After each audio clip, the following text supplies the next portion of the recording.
할렐루야. 오늘 주일 예배에 자리에 오신 여러분들을 주님의 이름으로 환영합니다. 우리 서로 한번 얼굴 쳐다보시고 반가운 얼굴로 인사 나누실까요? 주님의 이름으로 환영합니다. 주님의 이름으로 사랑합니다. 자, 우리 사랑하는 성도 여러분, 오늘 또한 주님이 허락하시고 예배하신 주님의 귀한 날입니다.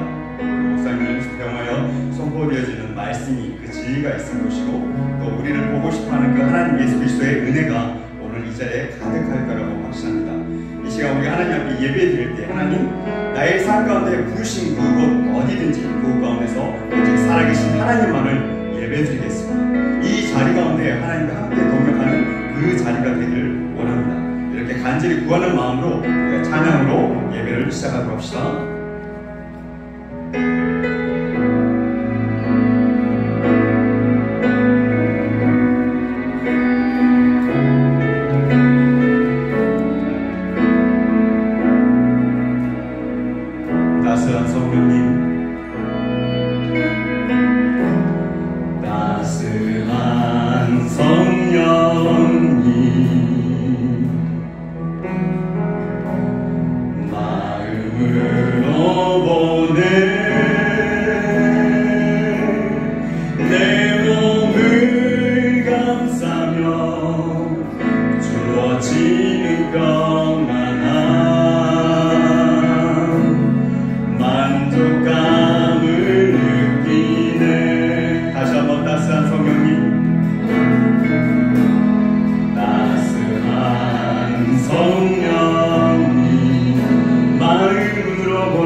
예배하네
우리 모두 일어나서서 예수는 그리스도 찬양하며 줄 예배를 하나님께 올려드리도록 하겠습니다.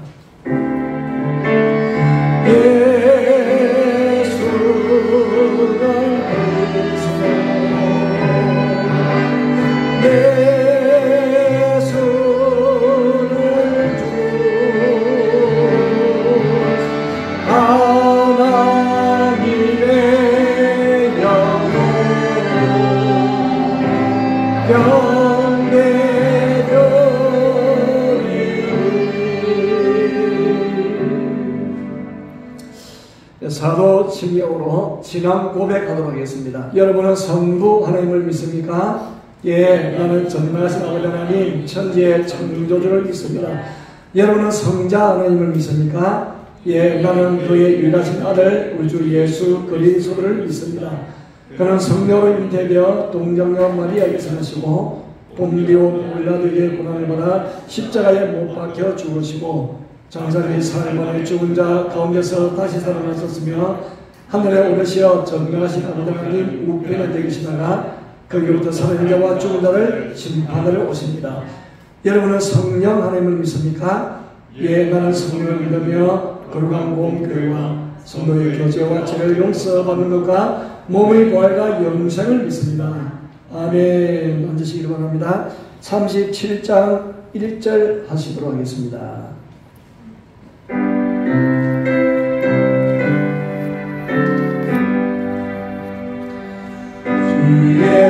예수 이름 높이여 다 찬양하여라 다 찬양하여라 금멸유바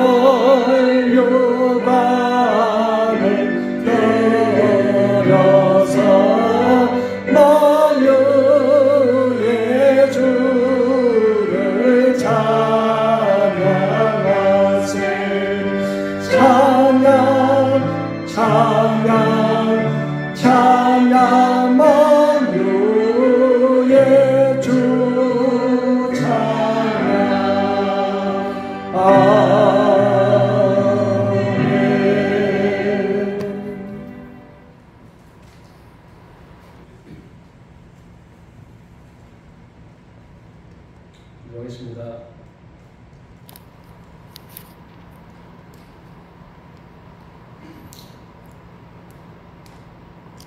하나님 아버지 감사합니다.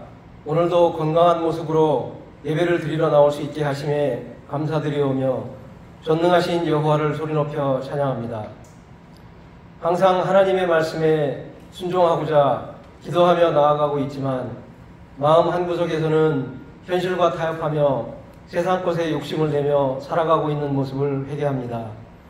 나의 이기적인 생각과 행동으로 인하여 괴로움을 받는 타인의 생각을 헤아리지 못한 죄에 대하여 회개를 하오니 오늘 회개의 영이 임하시어 기뻐 받아 주시옵소서. 아직 코로나 상황이 이어지고는 있지만 한국에서는 엔데믹으로의 전환이 이루어지고 있으며 필리핀 확진자도 현격히 줄어들어 거의 정상적인 생활로 돌아가고 있습니다. 이 모든 것이 하나님의 은혜입니다. 하나님의 은혜로 이 상황이 더욱 개선되어 자유롭게 왕래하는 그날이 더욱 앞당겨지기를 간절히 기도하옵나이다. 그동안 코로나로 인한 재택근무로 대면 예배를 드리지 못하여 교회에 참석하는 성도의 수가 현격히 줄었는데 이제 무뎌졌던 영혼들을 불쌍히 여기시어 성령이 불길을 내리사 다시 주님만을 붙잡고 희망찬 내일을 바라보며 오직 견고한 믿음을 세워갈 수 있도록 이끌어 주시어 성도의 수가 불길처럼 많아지기를 기도합니다. 군사 경제적으로 국제적인 대립과 갈등이 첨예되어 가고 있는 이때에 새로운 대통령이 임기를 시작하였습니다. 여러 가지 주변의 위험들을 현명하게 헤쳐나가며 하나님을 섬기는 내각이 꾸려져 이 어려운 시기를 현명하게 대처해 나갈 수 있기를 진심으로 기도드립니다. 과거 믿음의 선조들이 쌓아온 축복으로 한국의 문화가 세계로 뻗어나가고 있음을 봅니다. 더욱더 크게 발전할 미래 세대를 위하여 우리의 굳건한 믿음을 이어나갈 수 있도록 주님께서 인도해 주실 것을 간절히 기도합니다. 예배를 인도하시는 박시덕 담임 목사님에게 영육간의 강건함을 허락하시고 성령과 지혜를 더하셔 말씀을 전달하실 때 전달되는 말씀에 성령 충만, 은혜 충만토록 지키고 보호하여 주시옵소서. 질병으로 고생하시는 장기순 사모님, 수고와 헌신과 아픔을 겪으신 사모님, 하나님의 은혜가 내리사 조속한 시일 내에 치유가 완료되기를 기도합니다. 윤원호 목사님, 김영철 전도사님을 포함하여 온라인 예배를 위해 애쓰시는 분들에게 감사를 전하며 하나님의 은혜가 내리시기를 기도합니다. 한국에서 엔데믹으로의 전환이 이루어지고 필리핀 확진자 수가 현저히 줄어들고 있음에 하늘의 문이 열려 점차 모든 것이 정상으로 돌아가고 있음에 희망이 보이고 있습니다. 한국에 있는 모든 지구 한인교회 성도님들에게 성령이 임하셔 세부로 들어올 때까지 희망과 건강을 허락해 주시길 기도드립니다. 오늘 이 시간 드려지는 예배를 통하여 하나님의 무한한 자비하심과 은혜를 느끼며 담대히 믿음 생활을 이어갈 수 있는 용기를 얻을 수 있게 되기를 소망합니다. 굳은 믿음으로 서서 3대 신앙계승, 한인복음화, 필리핀 복음화 및 동남아 복음화에 앞장서는 시구 한인교회 성도들 되시기를 기도합니다. 우리의 삶과 믿음이 오직 하나님께 있음을 알게 하여 주시고 시종 드려지는 예배를 온전히 받아 주시옵소서. 이 모든 말씀과 강구를 살아 역사하시는 우리 주 예수 그리스도 이름으로 기도드립니다. 아멘.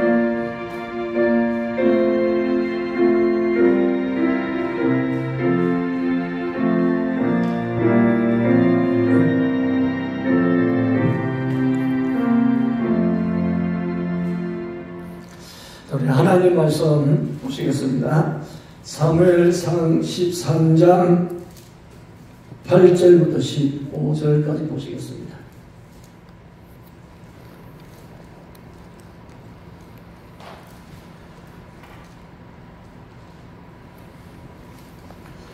자, 8절부터 15절까지 찾아서면은 한 목소리와 함께 합독하도록 합니다. 사울은 사무엘이 정한 기한대로 이레 동안을 기다렸으나 사무엘이 길갈로 오지 아니하매 백성이 사울에게서 흩어지는지라. 사울이 이르되 번제와 화목 제물을 이리로 가져오라 하여 번제를 드렸더니 번제 드리기를 마치자 사무엘이 온지라. 사울이 나가 맞으며 무난함에 사무엘이 이르되 왕이 행하신 일이 무엇이냐 하니 사울이 이르되 백성은 내게서 흩어지고 당신은 정한 날 안에 오지 아니하고 브레시의 사람은 믹마스에 모였음을 내가 보았으므로 이에 내가 이르기를 브레시의 사람들이 나를 실어 길갈로 내려오겠거늘 내가 여호와께 은혜를 간구하지 못하겠다 하고 부득이하여 번제를 드렸나이다 하니라. 사무엘이 사울에 이르되 왕이 망령되이 행하였도다. 왕이 하나님 여호와께서 왕에게 내리신 명령을 지키지 아니하였도다. 그리하였더라면 여호와께서 이스라엘 위에 왕의 나라를 영원히 세우셨을 것이거늘 지금 왕의 나라가 길지 못할 것이라. 여호와께서 왕에게 명령하신 바를 왕이 지키지 아니하였으므로 여호와께서 그의 마음에 맞는 사람을 구하여 여호와께서 그를 그의 백성의 지도자로 삼으셨느니라 하고 사무엘이 일어나 길갈에서 떠나 베냐민 기브아로 올라가리라. 아멘. 이 시간에는 우리 성가대 찬양이 있습니다. 지금까지 지내온 하나님의 은혜를 찬양할 때에 우리 모두에게 큰 은혜가 있으시길 바랍니다.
할렐루야.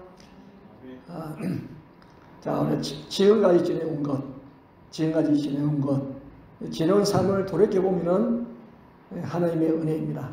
그리고 지나온 삶을 돌아보면은 하나님이 우리에게 많은 기적과 이적을 또 하나님의 살아계심의 체험들을 많이 하게 하셨죠.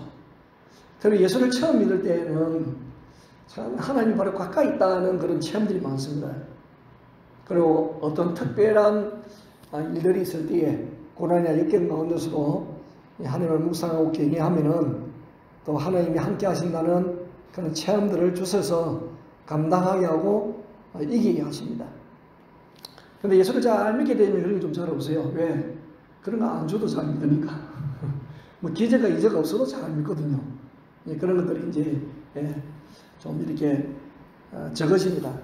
사실은 적어지는 것이 아니고 우리가 믿음이 있다 보니까 믿음을 이겨가는 것이죠. 자, 이스라엘 초대왕은 사울이거든. 사울. 하나님께서 이렇게 주목한 사울을 사무엘을 통해 기름 부어서 왕으로 세우는데, 사울은 사실 아버지 암나기들을 찾아 나섰다가 졸지에 기름 부음을 받아가지고 왕이 되어졌으니까 얼마나 고객이 당황하겠습니까, 여러분? 그래서 하나님께서 징조를 보여주시는 거예요.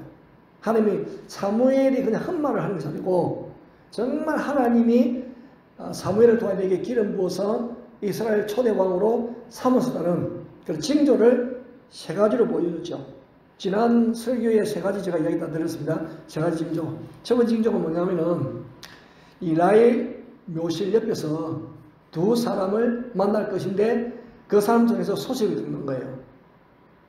당연히 아버지의 암나기들을 찾았다는 소식을 듣는 거예요. 그게 첫 번째 징조였고. 근데 이게 하루 만에 일어난 징조입니다.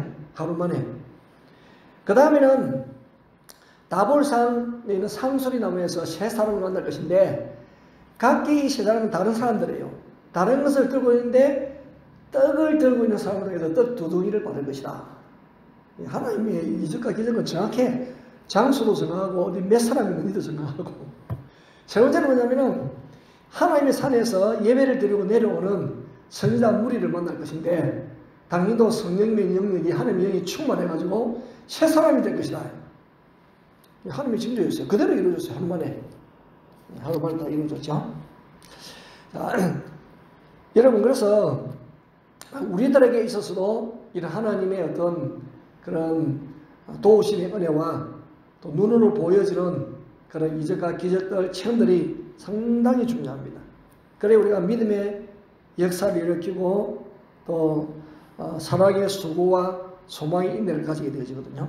근데 하나님은 또 왕이 된 사울에게 한 가지 더 체험을 하게 해주셨어요. 그것이 뭐냐면은 그 암몬 옆에 이웃 나라에 암몬이라는 나라가 있어요. 모압 암몬은 행자리잖아요, 그죠? 롯의 후손들이잖아. 모압 암몬. 그 암몬이라는 나라에서 이제 요단강 동쪽에 있는 나라거든요. 그 요단강 동쪽에 있는 암몬이라는 나라 그 왕 이름이 나하스인데 좀 악한 왕입니다. 이 왕이 이스라엘 쳐들어왔는데 요단 동쪽에 있는 그 길라 야베스를 쳐들어왔어요. 길라 야베스를 쳐들어와가지고 그럼 쳐들어오면 힘을 써서 항복하려고 그랬거든요. 근데 웃겨. 그 항복을 받아주면 되잖아요. 아니 항복을 말로는 안 받아주고 눈을 하나씩 뽑겠대요. 눈가를. 아니 못된 사람이 그냥 항복 받아주면 얼마나 좋아. 그럼 조공받치라면 조공받치고 다 할 것인데 세상에 눈을 뽑는데 눈을. 이 못된 사람이 어디서. 그러니까 눈알 뽑히는 그게 여러분 얼마나 큰일이에요. 큰일. 고민이 생겨가지고 일단 우리가 도움을 요청해 봅니다. 도움을 요청해가지고 우리를 돕는 사람이 없으면은 그래 눈 하나 뽑혀줄게. 그렇게 해가지고 말이죠. 그때 이제 왕이 막 된 사람이 사울이니까 사울에게 연락을 했죠. 그때 사울은 막 왕정 체제가 시작되어지니까 아직 체제가 갖춰지지가 않았어요. 고향 가서 농사 짓고 왕이 농사를 짓고 있어요. 농사를. 그래서 그 소식을 이제 소를 가지고 농사를 짓고 있었는데 그 소식을 들었죠. 그래서 소 두 마리를 탁 잡아가지고 각을 딱 뜨고 말이죠. 12토막 매가지고 각 지파에 보내잖아. 군사 모집. 만약에 명령에 불응하면은 이 소가 도망난 것처럼 그렇게 할 것이라고. 그 용기는 하나님이 그렇게 용기를 주셔서 그 담대함이 생긴 거예요. 사울에게. 그랬더니 더불어서 하나님께서 그 송아지 토막을 받은 그 지파들마다 두름이 생겨가지고 모두가 군사가 될 만한 사람은 다 집결했어요. 33만 명. 그건 2, 3일 내에 3, 4일 만에 그렇게 모여지고 3, 4일 만에. 여러분, 우리 여행을 가도 준비할 게 많습니다. 이런 거죠. 정리하고 여행을 가야 되지. 정리 안 하면 안 되잖아요. 정리를 하고. 근데 전쟁에 참여하면, 그 당시 전쟁에 참여하면 하루 이틀 만에 끝나게 아니잖아요. 뭐 일주일 만에 전쟁이 끝나고 그렇지도 않거든요. 시간이 많이 걸리거든요. 시간이 많이 걸립니다. 전쟁이라는 것이, 옛날에. 그래도 3, 4일 만에 다 모였어요. 그래서 사울이 인솔해가지고, 이제 왕이니까 인솔해가지고, 막, 하여튼, 야간 행군해가면서, 그리고 새벽에 기습 공격을 해가지고, 그냥 아무 딱 무찌르고, 박살내고, 그러고는 길라 야베스를 구해냈죠. 길라 야베스. 그래서 길라 야베스 사람들은 눈알 빼지 않고도 자유를 누리게 되었습니다. 누구 때문에? 사울왕 때문에. 그러니까 참 하나님의 그런 감동을 받은, 하나님에게 충만을 받은 그 사울이 왕으로서 세운 첫 번째 공적입니다. 공로입니다. 공로를 이제 세우게 되신 것이죠. 자, 여러분, 하나님 말씀에 순종하면 하나님 한 방으로 끝납니다. 한 방. 윤 대통령이 선거할 포커스 올리고 그래가지고 어디 갔더니 빨간 글로브를 선물로 받고 해가지고 이렇게 해서 사진도 찍고 그러더만은, 근데 헛손질 할 때도 많고 그 한 방에 안 쓰러지게 사람도 많습니다. 근데 하나님의 한 방은 끝나버립니다. 하나님 한 방은 큰 방이거든요. 하나님 한 방. 그러니까 하나님 영이 사울에게 딱 임하니까 여러분 그 암몬을 그냥 한 방이 끝내버리죠. 그래서 성경을 보면은 하나님이 종종 그런 말씀을 많이 하십니다. 오른편이라는 말을 많이 쓰고, 오른손, 오른편. 두려워하지 말아라, 놀라지 말아라. 나의 오른손으로 너를 도우리라. 오른손. 오른손은 오른편, 오른손은 능력을 말하거든요. 하나님이 오른손만 써도 능력이 왼손까지 사용하면 어떻게 되겠습니까? 완전 초토화 안 되어지겠습니까? 우리 사사기에 보면은, 사사기 3장에 보면은 하나님이 왼손도 씁니다. 그러니까 사사 중에 에훗이라는 사사이거든요. 그 에훗 사사는요, 오른손을 못 쓰는 사람이래요. 오른손을 못 쓰는 사람, 왼손만 쓰는 사람이에요. 근데 그때 이스라엘이 어디로부터 괴롭힘을 당했냐면은 그 암몬 밑에는 모압으로부터 괴롭힘을 당했어요. 모압. 이 모압이 암몬하고 아말렉 사람들 연합군을 형성해가지고요, 이스라엘을 쳐들어와가지고 18년 동안 괴롭혔어. 18년을 괴롭혔거든요. 그래 너무 힘들어요. 18년을 괴롭히다가 너무 힘들어가지고 하나님께 부르짖었더니 하나님께서 왼손잡이 오른손을 못 쓰는 에훗을 사사를 세워가지고 한 방으로 구원해냈습니다. 여러분. 한 방으로. 그래가지고 18년 동안 괴로움을 당했는데 80년 동안 태평세를 누렸습니다. 80년. 그 성경에 보면 80년 동안 평화로웠다. 그렇게 말씀하고 계세요. 하나님의 한 방은 큰 방이죠. 큰 방. 80년. 하나님은 주로 오른손을 사용하시지만은 왼손을 사용하실 때도 있다. 그러므로 우리 손흥민 선수라고 알아요? 흥민. 정말 흥미로운 선수예요, 이 선수가. 하여튼 축구를 좋아한다면 축구를 좋아하지 않는 사람들도 하도 신문에 오르락 하니까 손흥민 선수를 다 압니다. 지금 영국 토트넘이라고 하는 그 팀에서 활약하는 선수이고, 우리나라도 국가대표 선수이기도 하거든요. 근데 그 영국 프리미어 리그라고 있어요. 프리미어 리그. 그 최상위 리그입니다. 최상위 리그. 그 영국이 이제 축구 종주국이잖아요. 종주국. 그 리그가 많이 있어요. 1부 리그, 2부, 3부, 4부. 그 일부 프리미어 리그가 최상위 리거든요. 리그라는 건 뭐냐면은, 야, 우리 누가 잘하는지 한번 경기해가지고 한번 싸우자. 그래야 모인 팀, 그 팀을 리그라고 그렇게 하거든요. 근데 그 프리미어리그에 20팀이 20팀. 그 20팀 1부나 2부는 24개 팀입니다. 1부나 2부는요. 여러분 별로 이렇게 신뢰상이 많이 나지 않습니다. 그래도 프리미어리그에 들어갔다 보면요. 대단한 거거든요. 거기도 대단한 선수들이 또 얼마나 한 팀 한 팀마다 또 대단한 선수들이 얼마나 많이 있습니까? 그 대단한 선수들 중에 손흥민 선수가 골을 제일 많이 넣어가지고 상을 받은 거 아니에요. 그 상이 뭐 골든 부트라고 이제 금으로 완전 금은 아니겠죠. 금으로 칠하면 했겠죠. 그림하면 축구화 트로피 잘하는 선수에게 그 트로피를 주는 거거든요. 그래가지고요 얼마나 인기가 좋은지 몰라요. 근데 이 선수는 내가 기록을 연습한 내용들을 이렇게 올려놓은 기사를 보니까 한참 연습 많이 할 때요. 하루에 공을 1000번을 슈팅을 하는 거예요. 슈팅 1000번 하루에 1000번. 근데 오른발 500번 왼발 500번 그렇게 계속 연습하는 거예요. 원래 오른발 잡인데 왼발을 그렇게 연습을 많이 하니까 왼발도 오른발처럼 자유자재로 쓰는 거예요. 그래서 이 선수에게는요 공이 어떤 위치에 오든지 간에 오른발도 잘 쏠 수가 있고 잘 차는 거예요. 그렇게 힘있게 쏘는 거예요. 왼발도 똑같이 오른발과 똑같은 힘으로 쏘는 거예요. 차는 거예요. 오른발 왼발 자유자재로 이렇게 구사하는 그런 선수입니다. 그러니 빛을 보죠. 만약에 뭐 왼발을 잘 못 쓰다면요 한 발짝 늘릴 거 아니에요. 왼발로서 탁 차면요 그만큼 이 시간 격차를 줄이고 팍 찰 수가 있는데 만약에 그걸 오른발을 잘로 하면은 왼쪽에 떨어지는데 오른발을 잘로 그렇게 하면은 그만큼 이제 동작이죠. 동작이 좀 한 템포 늘릴 거 아니에요. 자, 우리 안에 이제 한 방입니다. 한 방. 자, 오늘 13장을 오늘 보실 건데요. 13장. 자, 우리 13장을 봅시다. 13장. 이 사울에게 어떤 일이 일어났는지. 자, 1절 보시면은, 자, 사울이 왕이 될 때 40세였어요. 이스라엘 다스린 지 2년. 자, 2년 되었습니다. 2절. 그 이스라엘 사람 3000명을 택하여서 그 중에 2000명은 자기와 함께 있게 하고 또 1000명은 요나단과 함께 베냐민 기반 고향입니다. 고향. 예, 사울의 고향이죠.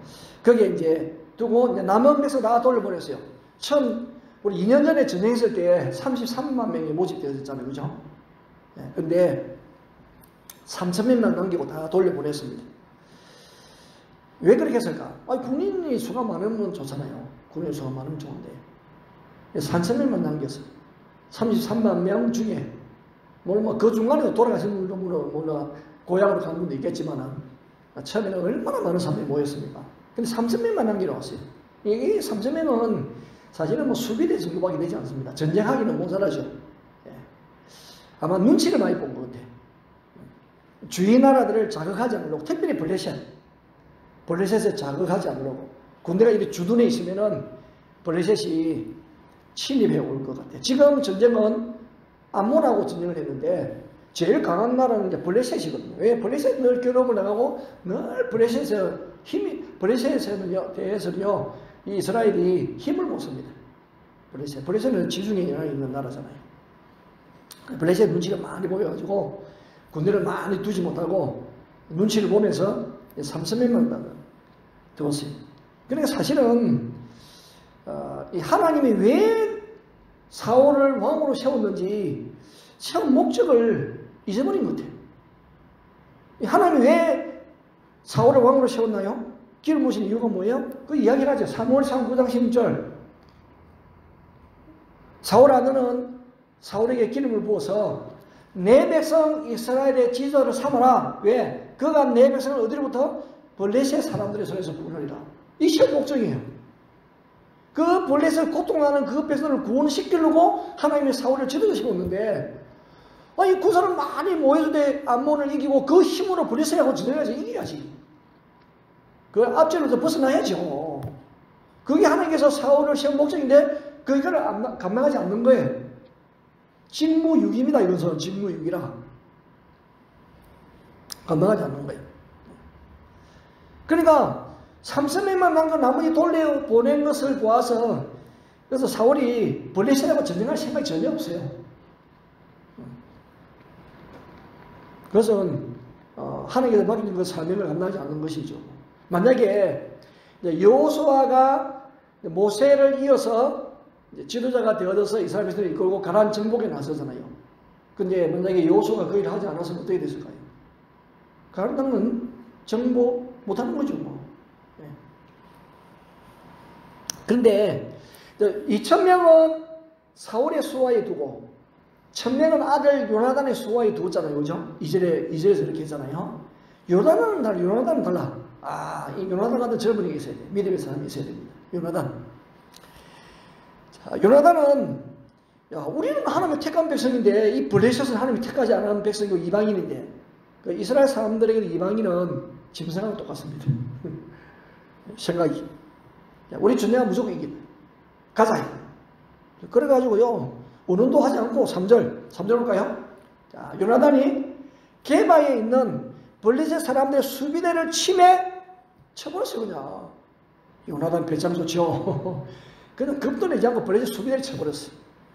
야, 여러분 지금 블레셋 입장에서는 저것들 봐라. 지금 가만 보고 있거든요. 왕을 세워 우리의 통치를 받기를 시도하고 왕을 세워. 그래서 말이죠. 이렇게 빌미를 어떤 구실을 다 만들 것을 구실만 생길 것을 기다리고 있었는데 이 요나단이 구실을 만들어주죠.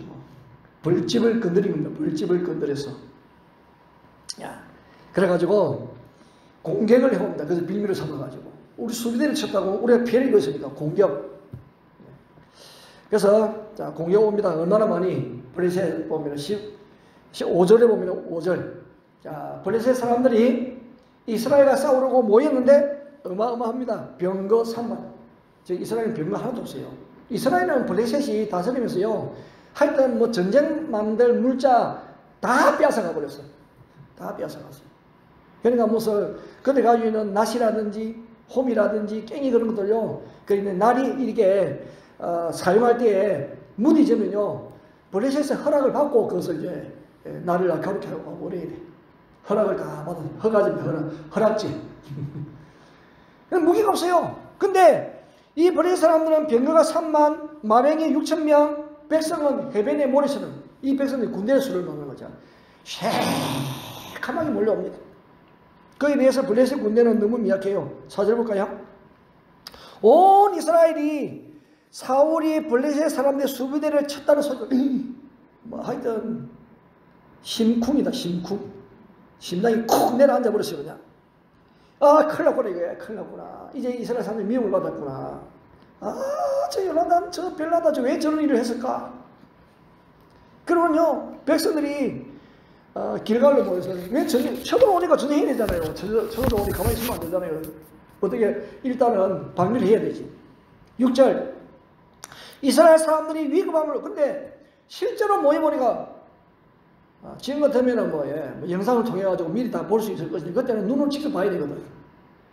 또 이 길갈에 모여가지고 전쟁하여서 이긴 경험도 있고. 그래서 길갈 때 모였는데 세상에 새카맣게 몰려오는데 말이죠. 감당이 안 되죠. 마음의 두려움이 얼마나 큰지. 그래서 6절에 보니까 이스라엘 사람들이 위급함을 보고 절박하여. 이 절박이라는 것은요. 그냥 거의 까무라졌다 이 말이에요. 절박하여. 그래가지고요. 너무 두렵고 놀래가지고 굴, 숲을, 바위 틈, 은밀하고 웅덩이에 숨어버렸어요. 얼마나 놀랬으면 이렇게 했을까. 그러니까 뭐 전부 숨을 만한 것도 다 숨어버렸어요. 전쟁하러 와가지고. 군사들 이렇게 하면 안 되죠.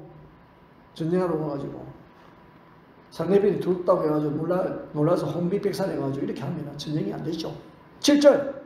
어떤 이번에 사람은 아예 요단을 건너가지고 블레셋은 지중해 쪽에 있으니까 서쪽이잖아요. 그 요단을 건너가가지고 각각 길라 땅으로 가되 사울은 아직 길갈이 있고 그렇죠. 왕은 그 자리를 지켜야지 뭐. 다 도망가도 아직 길갈이 있고 그를 따른 모든 백성은 떨더라. 달달달달달달. 자리는 지키고 있는지 보다가 막 사진함들 달달달달달. 왜? 벌새군대가 너무 강하니까. 철 병거에다가 기마병에다가요, 새까맣게 몰린 그 군대들, 그건 다 무장을 갖추고 있잖아요. 창이 번쩍번쩍 할 거 아니에요. 햇볕을 받아가지고. 갑옷, 투구. 막. 이스라엘은 그냥 맨몸으로 와 있다, 맨몸. 몽둥이 들고. 몽둥이 들고. 무슨 전쟁이 되겠습니까, 여러분? 사울이 자기 함께한 백성의 수를 세어보니까 600명 정도밖에 없어요. 2년 전하고는 너무 달라요. 그 2년 전에 성령의 바람이 불어가지고 며칠 만에 33만 명이 모여가지고 그러나 안모가 정리해서 큰 승리를 이루는데 또 이번에 성령의 바람이 안 불어도 이 성령의 바람이 불어야 사람들이 말해 성령의 바람이 안 불어가지고 정말 놀래가지고 도망가버리고 오히려 저 브레셋에서는 사탄의 바람이 불어가지고 전쟁할 오역이 꽉 차가지고 와요. 그냥 막 공격 명령만 떨어지면 그냥 이스라엘 집을 삼키려고 진지를 탁 굳혀갖고 있습니다. 근데 이때가 중요하거든요. 이때 참 지도자가 중요하다. 지도자는 이때도 사실 뭐 지도자가 안 두렵겠어요. 그렇지만은 딱 담대함을 가지고 두려워하지 말아라, 놀라지 말아라 하고 말이죠. 그러면 나를 따르라, 나를 본받으라 그래야 되거든. 아니 모세가 이렇게 해서 모세가 홍해바다 앞에서 너희는 좀 조용히 해라, 좀 잠잠해라. 오늘 하나님의 하시는 구원의 역사를 보라. 지도자는 그렇게 됩니다. 지도자는 하나님에 대한 바른 신뢰와 믿음이 있을 때 그 용기가 생기는 거예요. 그 용기를 누가 주느냐? 여러분 나에게서 나온 거 아니에요. 나에게서 나온 거 아닙니다. 나에게서 나오지 않아요. 용기를 어디서 나오느냐? 하나님이 주시는 하나님께서. 사람은 근본적으로 두려워하게 되어져 있습니다. 두려움이 있어요. 하나님을 바라보면 하나님께서는 힘을 주시거든요. 그러니까 사울은 이스라엘 사람들이 겁이 나가지고 도망칠 때도요 전혀 제재하는 것도 없어요. 뭐 기록이 없으니까. 왜 그랬을까? 사실은 사울도 두려워. 우리 7절 하반절에 보면은 그를 따른 모든 백성은 떨더라 그렇게 했는데 다르게도 우리가 표현할 수 있어요. 어떻게? 모든 백성은 사울을 따라 떨더라 그렇게 할 수 있는 거죠. 사울도 무서워가지고 딱 보니까 젊은 사울이 저기 이제 보니까 얼굴에 보여지가 떨고 있어요. 그러니까 사람들은 다 왕을 보고 있다. 왕을 딱 보고 있네요. 또 사울의 키도 얼마나 큽니까? 덩치도 있고 왕을 보니까 발이 지나가지고 떨고 있더니 그걸 보는 군사도 같이 떨지 않겠어요? 지도자가 용기를 해가지고 다 두려움지 당대야 위로를 했거든요. 집안에서도 그래요. 어려움이 생겼을 때 아이들이 누구 보냐? 부모 딱 보거든. 부모가요 확실히고 담대하면 애들이 위로를 얻고 안정감을 얻는데 부모를 놀라가지고 하면 애들까지 놀래버립니다. 말을 못하고. 그래서 이제 엄마 아빠 싸우면 말을 못하고 다 눈치만 보고 있잖아. 눈치만 보고 있다. 자, 그러니까 지금 사울이 지도자의 역할을 지금 잘 못하고 있는 거죠. 그러면은 이런 위기에 이제 사울이 사무엘에게 물어봤을 거 아니에요. 사무엘이 있는데 사무엘이 길을 모아가지고 왕을 삼았는데 사울이 사무엘에게 왜 안 물어봤겠습니까? 이 위기에. 어떻게 하면 좋을까요? 그랬더니 일주일만 기다려라. 일주일만. 일에만 기다려. 일에만 기다려주세요. 그럼 내가 일주일 뒤에 와가지고 하나님께 번제와 화목제를 드리고 우리 하나님의 도움을 구합시다. 그렇게 했겠죠. 일주일 기다리고. 그러니까 왜 사무엘이 1회를 기다리라고 그렇게 했느냐? 여러분 전쟁이라든지 전쟁은 물론 엄청나게 큰 일이죠. 전쟁이라든지 어떤 일을 결정할 때는 사울 왕이 다른 이방 왕처럼 독단적으로 선택하지 말고 선제를 통해서 하나님의 허락을 받도록 이렇게 한 것이지. 왕이라도 하나님의 명령을 따르는 말이죠. 하나님의 지시를 할 것이니까 하나님의 그 지시하심을 받으세요. 그런 의미가 있는 것이죠. 그러니까 이 일주일이 딱 테스트하는 기간이라. 일주일이 누구를? 사울 왕을 누구에 대한 믿음이 있는지, 하나님에 대한 믿음이 있는지, 하나님의 말씀에 온전히 순종하고자 하는 그런 일정이 있는지 이거 테스트하는 기간이었어요. 그래서 사울이 기다립니다. 근데 8절 볼까요? 8절. 참. 사울은 사무엘이 정한 기한대로 1일 동안 기다려. 여기까지 잘했어. 1일 동안 했는데 완전히 기다리지 않은 것 같아요. 1일 동안. 진짜 해 질 때까지 기다려야지. 하루가 그때까지인데. 해 질 때부터가 그 다음 하루가 또 시작되어지잖아요. 사무엘이 길갈에 오지 아니함에 백성이 사울에서 흩어지는지라 그랬어요. 큰일 났어요. 일주일이 되어지는데도요, 사무엘 선지자가 안 오는 거예요. 끝까지 기다려야지, 끝까지 기다려야지. 그래, 막 조바심이 일어나가지고, 이 큰일 났네, 이거 큰일 났다. 사무엘은 무슨 사고가 났냐, 오지도 않고. 예. 아니, 블레셋 군대는 저렇게 많은 군사 장비와 군인을 가지고 공격을 하려고 딱 준비를 하고 있는데, 이스라엘은 다 도망치고 600만 정도가 남아있고, 그것도 발벌벌 떨고 있는데, 얘는 분위기가 말이 아니죠. 예. 또 사무엘과 약속이기 때문에, 그 약속 때문에 어디 꼼짝도 못해도 병력을 이동시킬 수도 없고, 후퇴할 수도 없고. 자, 여러분, 이때 드러나는 것이 이제 믿음이거든요. 이때 믿음이 드러나는 거예요. 그리고 이렇게 생각하면 되거든. 사무엘이 무슨 사정이 생겨가지고 늦게 오는 모양이네. 별일 없네. 내가 뭐 잡히면 잡히지 뭐. 그렇게 하면은 뭐 깜나올 수 있는 거 아니겠어? 잡히면 잡히고 뭐 죽으면 죽지 뭐. 내가 그래도 이스라엘 초대 왕으로 시험 받았고, 내가 블레셋 군에게 잡혀가지고 뭐 죽으면 죽지. 그래도 2년 동안 내가 왕으로 있었으니까 우리 가문의 영광이다. 그래 담나물 먹으면은 얼마나 죽겠어요. 그래서 나는 하나님에 대한 믿음이 있는 사람이다. 나는 기다린다. 용감한 자는 기다리는 사람이다. 갈로 오면 가라. 그렇게 만약에 사울이 했다고 한다면요, 정말 인정받았을 것이다. 합격했을 거다. 사울이 그렇게 하지를 못했어요. 그래가지고 말이죠, 많은 아군들이 도망가지요. 블레셋 군대는 찌를 치고 있지요. 예. 그런 남아있는 군인들 들고 있죠. 야, 그러니 자기가 잡히면은 고문받고 죽을 걸 생각하니까 막 정신이 하나도 없어요. 그때 딱 아이디어가 생각나는 거죠. 9절입니다. 9절. 사울이 이르되 번제와 한 뭉치를 가져와라. 그러고는 사울이 뭐 제사를 드리는 거죠. 근데 이것이 뭐 사울이 직접 제사를 드렸다기보다도 제사는 아마 엘리의 정손자 그 아히멜렉이라는 사람이 아히멜렉. 그 아히멜렉이 어디에 등장하냐면은 다윗이 그 높당에 가지고 배가 고파가지고 제사장에게 물고 구하고 그래가지고 그 골리앗 칼 가지고 가고 그랬을 때 만난 사람이 아히멜렉이잖아요. 기억나세요? 아히멜렉. 근데 우리가 뭐 다윗도 제사를 드리고 솔로몬도 제사를 드리는데 그래 직접 제사를 드리겠습니까? 그 제사장이 계시지. 그 제도가 벌써 모세 시대에 세워졌는데 옆에 제사장이 있습니다. 그러니까 이제 주체가 왕이다 보니까 왕이 제사 드렸다 이렇게 하는 것이지, 집례는요 제사장들이 하는 거예요. 제사장들이. 그 저는 직접 사울이 제사를 드렸다고 보지는 않아요. 근데 주체가 사울의 명령이 가지고 제사가 드려지는 거죠. 주체가 왕이니까 사울이 제사 드렸다. 그렇지만 그 제사의 모든 것을 한 것은 제사장들이 하는 거예요. 제사장들이. 여러분들 그렇지 않겠어요? 우리 교회 대표도 내가 대표이기 때문에 뭐 목사님이 그렇게 하셨다 그러지만 내가 일 다 하나요, 네. 우리 교회도 보면 다 일꾼들이 있고 하는데. 그래서 내가 대표이기 때문에 그렇게 목사님이 하셔서 그렇게 하는 것이요. 근데, 그래서 사울이 제사를 드렸다는 그 자체는 하자가 없어요.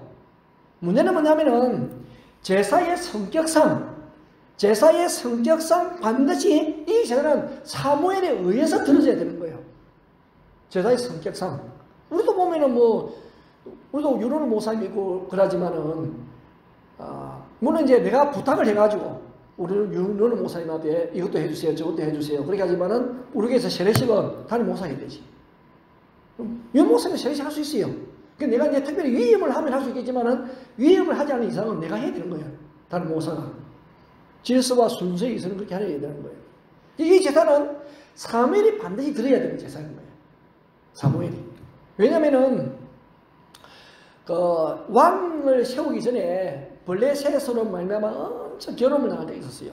그래가지고 블레셋이 쳐들어와가지고 벗게 빼앗기고 하나님께서 그 블레셋에서 혼자 싸워가지고 다시 돌아왔잖아요. 이스라엘로. 그랬거든요. 그때에 사무엘이 미스바에 이스라엘 백성을 다 모아가지고 회개 집회를 했습니다. 회개하는 집회를 했거든요. 그때에 미스바에 이스라엘 사람들이 모였다는 소식을 듣고 블레셋 사람들이 전쟁하려고 모였거든요. 여러분들 맛 좀 말해가지고 군사를 모집하고 쳐들어옵니다. 쳐들어왔다. 그때 사무엘이 어린 양을 잡아가지고 번제를 드립니다. 바로 코앞까지 왔어요. 코앞까지. 블레셋 군대가 말이죠. 이스라엘 사람들을 쳐 죽이려고. 그럼 지금은 제사만 드리지 전혀 지금 전쟁하기 위해서 모인 사람들이 아니거든요. 제사하기 위해서 모인 사람들이지. 위기입니다. 위기. 그때 하나님이 우레로 그냥 블레셋 다 흩어버렸어요. 블레셋 군대를 다 몰아쳤다니까. 물리쳤다니까. 그래서 큰 승리를 이루게 되어진 거예요. 무기 없어도 하나님 그렇게 하시는 분이다. 그러니까 이때도 이 제사는 사무엘이 해야 돼. 사무엘이. 왜냐하면은 자, 레위기 9장 9절에 보면 왜 영어로 내가 올려놨느냐 보세요. 자, 저게 번제와 한목제에 정가사 더가 있어요. The burnt offering, the fellowship offering. 정가사 더. 정가사는 그 하나밖에 없다 할 때 그 정가사를 쓰는 거 아니에요. 그 제사. 우리가 번제를 많이 드릴 수 있어요. 번제. 한목제 드릴 수 있거든요. 그 번제, 그 한목제는 누가? 사무엘에 의해서 드려야 되는 겁니다. 아무나 드리면 안 된다. 아무나. 그러므로 사무엘 외에 다른 사람이 대충 드린다면 문제심각성이 있는 거예요. 그것은 여호와의 그 선자의 권위를 겸손히 이기는 것이. 왜? 사무엘이 일주일 후에 만납시다. 일주일 후 사무엘이 사울에게 길을 못 세웠고, 그럼 사무엘이 사울에게 약속을 한 거잖아요. 그런데 여러분 이렇게 이민을 했다는 것은요, 하나님의 뜻을 저버린 망령되기라. 나중에 망령되게 행했다고 이렇게 또 사무엘이 지적하죠. 하나님에 대한 말씀에 불순종이다. 그래서 우리도 어려움이 있을 때 그 모든 일에 하는 뜻이 있습니다. 뭐 우연히 일어나는 일들이 어디에 있겠습니까? 우리에게 다 하나님의 계획과 섭리와 뜻 속에서 이루어지는 일들이거든요. 우리가 시험에 불합격할 수도 있고 결혼이 잘 진행되어지다가 이렇게 깨어질 때도 있어요. 내 의도대로 되어지는 일들이 의도대로 되어지지 않고 실패할 때도 있어요. 그것에 하나님의 뜻이 있고 메시지가 있는 거예요. 우리는 그걸 자꾸 알려고 해야 되지. 그것을 발견하려고 하고 찾으려고 해야 된단 말이죠. 그 하나님의 메시지가 무엇일까? 그것을 해석하는 것이 중요하다. 근데 사울이 이 메시지를 못 읽어요. 너무 겁이 나고 군인들이 흩어지고 그러고는 자기가 붙잡혀서 고문을 당하는 죽을 거 생각하니까요, 하나님의 메시지를 읽으시지가 않는 거예요. 하나님의 메시지가 뭐냐? 내가 이스라엘 왕의 노릇을 제대로 하려고 하면 죽을 각오로 하고 하나님을 끝까지 믿으라 이거예요. 이게 왕이 해야 될 것이지. 왜? 신정국가잖아. 왕이 시험을 받았지만은 실제로 통치하는 분은 하나님이시잖아요. 하나님의 명령에 순종하고 그 명령에 따르는 것이 왕이 해야 될 일이거든요. 내가 어떤 위기 속에서도 철저히 하나님을 신뢰하라. 여러분, 사무엘을 통하여 미리 보여주셨잖아요. 미스바에서. 제사 드릴 때 블레셋 군대가 바로 코앞에 왔는데 그들이 싸우지 않고 하나님이 우레를 통해 가지고 물리쳐 주셨는데, 하나님이 전쟁에 승리하게 하셨는데, 그 사사시대에도요 많이 보여주었어요. 그런 내용들을. 그 다음에는 사울왕도 마찬가지죠. 사울왕도 어떤 위기 속에서도 하나님을 믿고 신뢰하라 끝까지. 그런 왕은 그런 자세, 그런 담력이 있어야 하나님을 바로 경하게 되어지고 백성을 바로 이끌어갈 수 있다. 첫 번째 왕이 그래야 되죠. 그래야 다음 왕도 그렇게 할 거 아니에요. 근데 사람들이 흩어져가고 블레셋 군대가 말이야 진을 치고 있고 모두 떨고 있으니까 뭐 다른 방법이 없으면 다른 방법이, 이럴 때 죽을 각오하고 하나님의 말씀을 붙들어야 이스라엘 왕 노릇을 한다는 것이 하나님의 메시지인데 그걸 못 읽은 거죠. 자기가 그냥 번지고 한번째 드려버려 자기가. 자, 근데 번제를 마치자마자 사무엘이 나타나요. 이게 무슨 타이밍이 뭐 이런 게 다 있냐. 무슨 타이밍이. 아니 번제를 마치자마자 마치 기다렸던 듯이 사무엘이 딱 나타나요. 30분. 30분. 10절. 번제 드리기를 마치자 사무엘이 옵니다. 사무엘이 늦게 와가지고 늦어서 미안하다. 아이고 기다리다고 얼마나 마음이 힘들었어요. 그런 말 한마디도 안 하는데 지금. 이게 시험이고 테스트니까. 예. 여러분 그래서 11절부터 볼까요? 사울이 이제 변명을 막 합니다. 사무엘이 말하기를 왕이 행하실 일이 무엇인가요? 하니까 사울이 말하기를 백성은 나에게 흩어지고 당신은 정한 날 안에 오지 않고. 왜 알아서 왔는데 지금? 왔는데 블레셋 사람은 믹마스에 모였음을 내가 보았으므로 12절 이에 내가 이르기를 블레셋 사람들이 나를 치러 길갈로 내려오겠거늘 내가 여호와께 은혜를 강구하지 못하겠다고 부득히 하여 번제를. 여러분 부득히 하나님 앞에서 부득이는 없어요. 부득이 어디서 하나님 앞에 부득이 하여 그게 번제입니까? 사울의 변명, 사울의 불순종이. 여러분 하나님의 사람은 특별히 지도자는 어떤 경우에도 하나님의 말씀을 기다리고 그 말씀에 순종할 수 있어야 됩니다. 그래서 믿음이 실력이에요, 실력. 그래서 큰 믿음이 있고 작은 믿음이 있는 거 아니에요? 예. 믿음은 믿음이 다 구원받는 믿음인데 믿음도 큰 믿음이 있어요. 작은 믿음이 있다니까요. 믿음. 그래 사울의 핑계는 뭐냐? 누구를 더 두려워하냐? 하나님보다 블레셋을 더 두려워해. 그죠? 군인들이 이탈하는 것을 더 심각하게 여긴다. 하나님 말씀에 더 순종해야 될 것입니다. 그러니까 이 첫 번째 왕을 세웠는데 첫 번째 왕이 이런 하나님 향한 태도를 가지고 있으면요 가면 갈수록 더 심해질 거 아니에요. 사울이 막 변명을 하는데 이제 거기에 대하여 사무엘의 책망, 사무엘의 책망이 나오고. 자, 사무엘 책망이 어떻게 되는지 13절부터 볼까요? 자, 13절. 사무엘이 사울에게 이르되 왕이 망령되이 행하였도다. 왕이 하나님 여호와께서 왕에게 내리신 명령을 지키지 아니하였도다. 만약에 지켰더라면 여호와께서 이스라엘 위에 왕의 나라를 영원히 세웠을 것인데 14절. 지금은 왕의 나라가 길지 못할 것입니다. 왜? 여호와께서 왕에게 명령하신 말을 왕이 지키지 아니하였으므로 여호와께서 그의 마음에 맞는 사람을 구하여 여호와께서 그를 그의 백성의 지도자로 삼았으느냐 하고 길가 떠나가 버립니다. 그러니까 13절 14절에 보면은 여호와께서 왕에게 내리신 명령을 지키지 않았습니다. 두 번이에요. 두 번. 명령을 지키지 않았다고 두 번이나 사용하잖아요. 두 번. 순종하지 않았다. 불순종하였다. 최초의 죄는 불순종입니다. 아담 하와 하나님의 말씀에 대한 불순종. 그 죄로 인하여 사망이 오게 되었죠. 그래서 하나님의 시험, 그리고 사무엘이 사울하고 통보, 왕이시여 당신은 하나님의 시험에 불합격했습니다. 불합격 통보를 하는 거죠. 그러니까 이 블레셋과의 전쟁은 하나님의 시험이었다, 테스트였다. 그래 내가 머리 굴려서 이기는 전쟁이 아니에요. 전적으로 하나님을 붙들 때 이기는 전쟁이었거든요. 테스트에서 그냥 불합격한 것이죠. 그래서 우리가 이 사울을 소개할 때에 외모가 얼마나 준수한지를 소개했잖아요. 그죠? 키도 크고 덩치도 있고 외모가 준수합니다.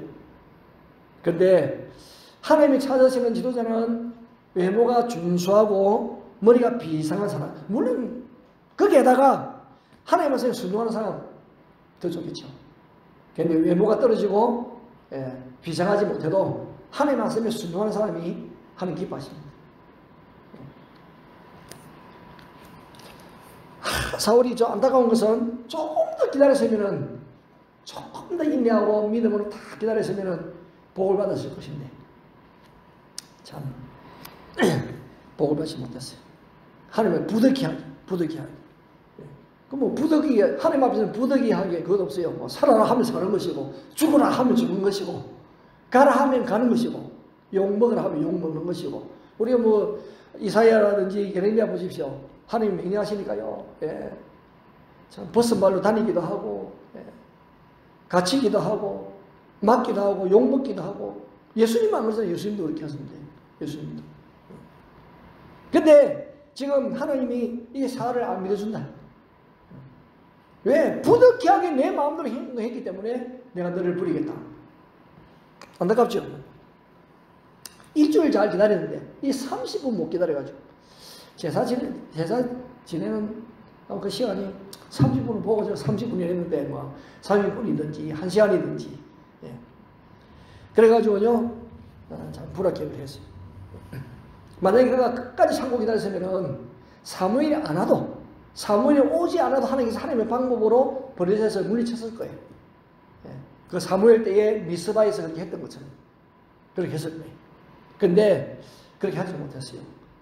나중에 우리가 그러면서도 우리가 지금 여기는 우리 본문에서는 이제 40세의 왕이 돼가지고 2년이나 그렇게 했는데 우리가 알고 있는 것처럼 사울이 40년간 왕위로 있었잖아요. 왕으로. 그러면 그 이후로 계속 기회를 줬다는 것이죠. 하나님께서 계속 회복할 다시 돌이킬 수 있는 기회를 준데 결국은 그 기회를 못 잡았죠. 결국은 하여튼 이 사울은 요즘 무슨 병이야? 조현병? 조현병. 그 이제 쉽게 말하면 또라이병, 또라이. 또라이병입니다. 조현병이. 그잖아요. 우리는 옛날에 뭐 정신이 이상하다, 정신이 돌았다, 미쳤다, 뭐 미친 모양이다. 왜 저래? 이제 그렇게 표현했는데 너무 그 이제 표현이 상스럽다 보니까 고상하게 한자 써가지고 조현병. 좀 더 고상하게 히스테리. 뭐 한자하고 영어하고 같이 써가지고 말이죠. 그러니까 사람들이 히스테리 하면 너무 이게 잘 알려져 있는 좀 고상하게 또 들리지잖아요. 그래 히스테리, 조현병 더 모르겠다 그러니까 조현병 좀 고상하게 들려. 근데 그게 또라이, 우리 옛날 말하자면 미쳤다 이런 데 정신이 이상하다 그런 뜻이나 사실은. 근데 이제 사울이 그렇게 되었잖아요. 그러니까 뭐 정신이 없어가지고 뭐 아들도 죽이려고 하고 다윗도 죽이려고 하고 구국 공신 다윗도 죽이려고 하고 결국은 블레셋의 전쟁에서 죽게 되어지죠. 근데 문제는 뭐냐면은 사울의 문제가 우리의 문제가 있는 거예요. 우리는 너무 조급해요. 잘 기다리지를 못합니다. 믿음은 뭐냐? 기다리는 것이 믿음이다. 우리의 믿음, 예수님 오신 걸 기다리는 그게 믿음이에요. 끝까지 기다려, 끝까지. 지금까지 예수 잘 믿고 기다리다가 중간에 포기하지 마시고 끝까지 기다리세요. 비되면 예배드릴 여러분 끝까지 끝까지 기다려요. 믿음은 기다림이에요. 기다림. 왜? 우리 주 예수님이 내가 다시 오시라 분명히 약속하셨잖아요. 다시 오시라. 기다리는 거예요. 그러면 때가 되면 성령의 바람이 다 붑니다. 여러분. 성령의 바람이 불어서 그 성령의 은혜로 인하여서 인내심이 생기게 되어지고 끝까지 기다려서 결국 영광에 참여하게 되어지는 은혜가 있을 줄 믿습니다. 네. 근데 요나단의 믿음은 아버지하고 좀 달랐어요. 요나단은요 하나님을 의지함으로 블레셋을 이깁니다. 오늘 14장이면 14장 잠시 보면은 14장 6절 요나단이 자기 무기를 든 소년에게 이르되 우리가 이 할례받지 않은 자들에게로 건너가자. 여호와께서 우리를 위하여 일하실까 한다. 여호와의 구원은 사람이 많고 적음에 달리지 아니하였다. 저 정도 이 정도는 돼야지. 그래서 16절 베냐민 기바이는 사울의 파수꾼이 바라본 적 허다한 블레셋 사람들이 무너져 이리저리 흩어지더라. 하나님께서 그렇게 하셔가지고 그냥 블레셋을 다 피하게 하셨죠. 하나님 한 방이다, 한 방. 요나단의 그 믿음, 요나단의 그 믿음을 통해 가지고요 그냥 한 방으로 하나님께서 역사하신 거지. 얼마나 사울하고 대조적인 거 몰라요. 성령의 바람이 부는 거예요. 성령의 바람. 성령의 바람 부니까 요나단의 믿음의 용기가 탁 생겨가지고 말이죠. 그 블레셋을 이기잖아요. 하나님은 오늘 여러분에게 좋은 것 주시기를 원하십니다. 하나님 좋은 것 주시는 분이죠. 그래서 우리에게 하루하루는 희망이요. 늘 우리에게는 새 것만 주셔요. 새 것, 새 날, 새 시간들. 날짜가 늘 새 날로 넘어갑니다. 그죠? 늘 새로운 것을 주십니다. 그래서 우리에게는 희망이 있는 거예요. 하루하루가 희망입니다. 하루하루가. 조금만 더 기다리십시오. 희망이 옵니다. 하나님 여러분에게 상을 주실 거예요. 우리 하나님은 상을 주시는 분이거든요. 그래서 도망간다고 겁먹지 마시고 끈질기 기다려가지고 하나님의 그 바람, 하나님의 바람, 성령의 그 바람, 그 은혜를 힘입어서 이 요나단에서는 성령의 은혜를 맛보는 여러분들 다 되시기를 주의 이름으로 축원합니다. 자, 우리 함께 찬송하시면서 준비하신 헌금 함께 올려드립니다. 331장이에요.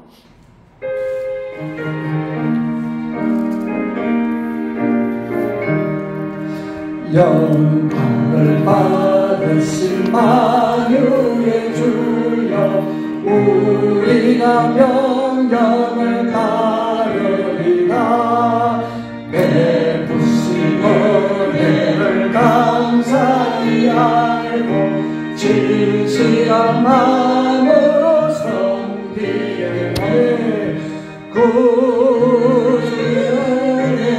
주시는 대로 영원히 받들어 섬기겠네. 찬송하겠네, 찬송하겠네.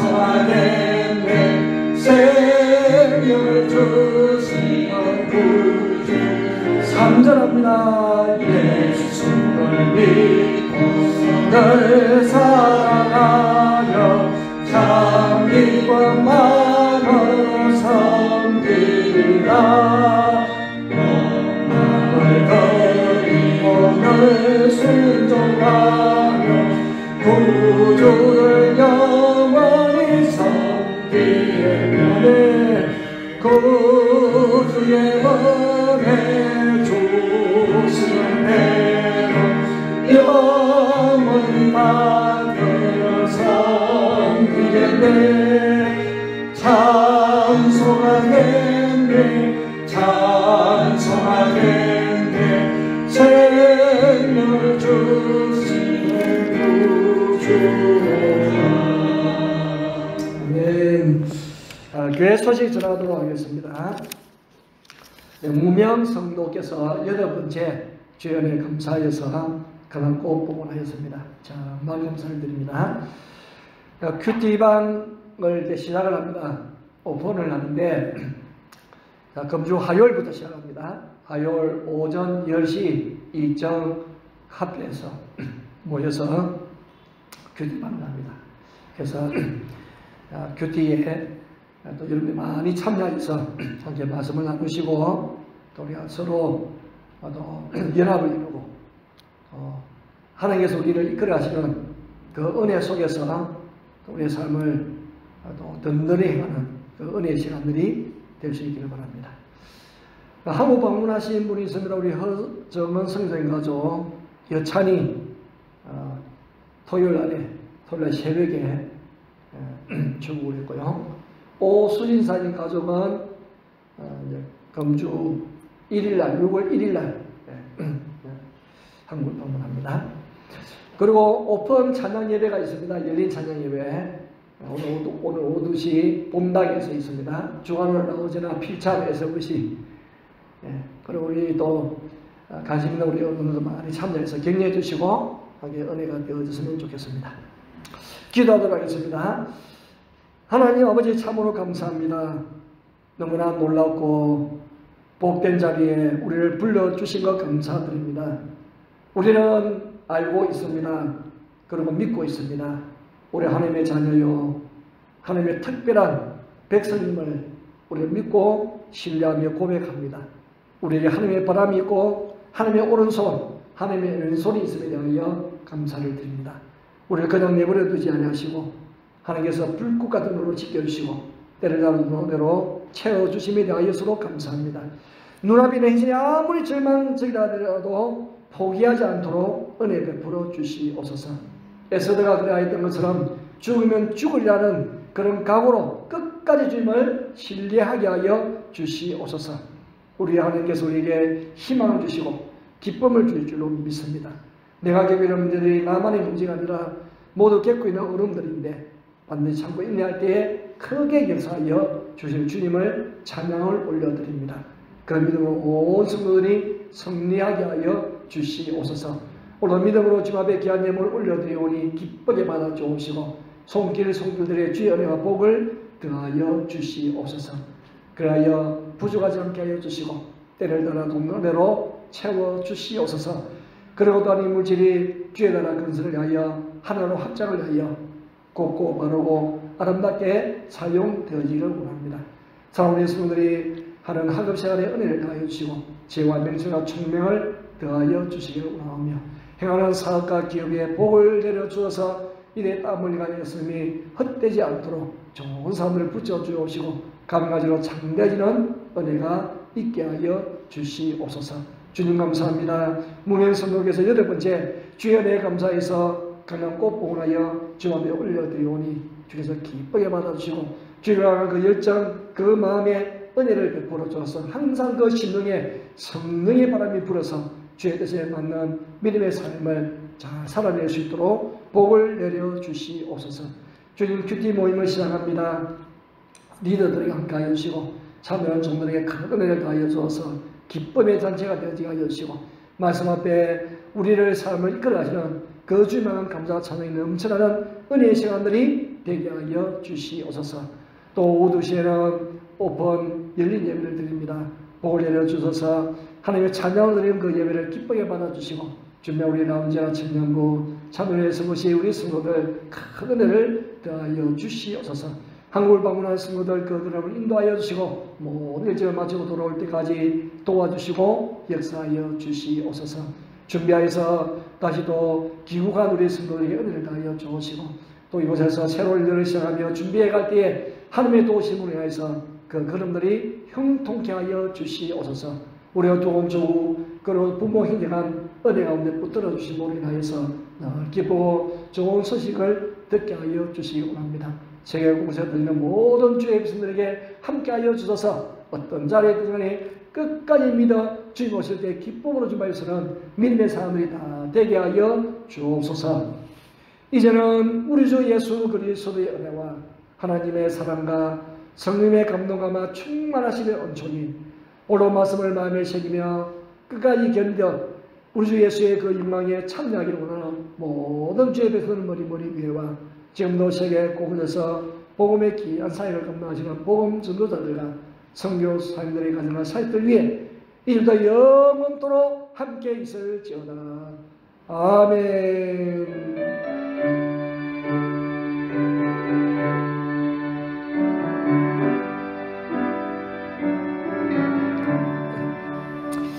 자, 우리 모두 일어나셔서 주의 영광 이곳에 찬양하고 예배 마치도록 하겠습니다. 주의 영광 이곳에 가득해 우리 성에